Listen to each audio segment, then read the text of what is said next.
మార్గశిర మాసం శ్రీ మహావిష్ణువుకి అత్యంత ప్రీతికరమైనది. ఈ నెల మధ్యలోనే ధనుర్మాసం ప్రారంభమవుతుంది.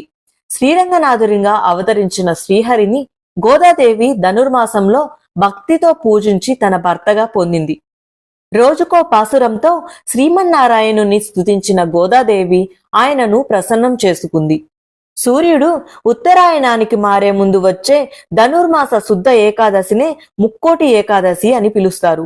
వైకుంఠ ఏకాదశిని ముక్కోటి ఏకాదశి అని, స్వర్గద్వార ఏకాదశి అని కూడా పిలుస్తారు. ఈ పేర్లు వెనుక వేర్వేరు కథలు పురాణాల్లో కనిపిస్తాయి.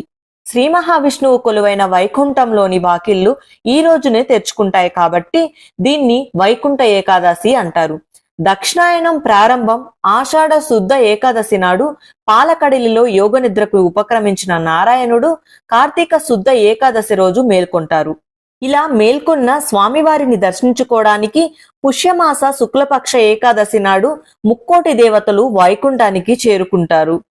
అందుకనే దీనిని ముక్కోటి ఏకాదశి అని పిలుస్తారు.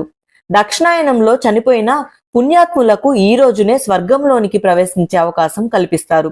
కాబట్టి స్వర్గద్వార ఏకాదశి అని అంటారు.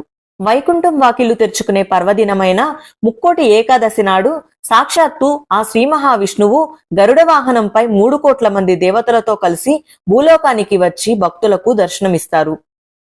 ఈ విషయాల్ని మీరు మొదటిసారి విని ఉంటే మన ఛానల్ని సబ్స్క్రైబ్ చేసుకోవడం మాత్రం మర్చిపోకండి. అలాగే కమెంట్స్ లో ఓం నమో నారాయణాయ అని పెట్టండి.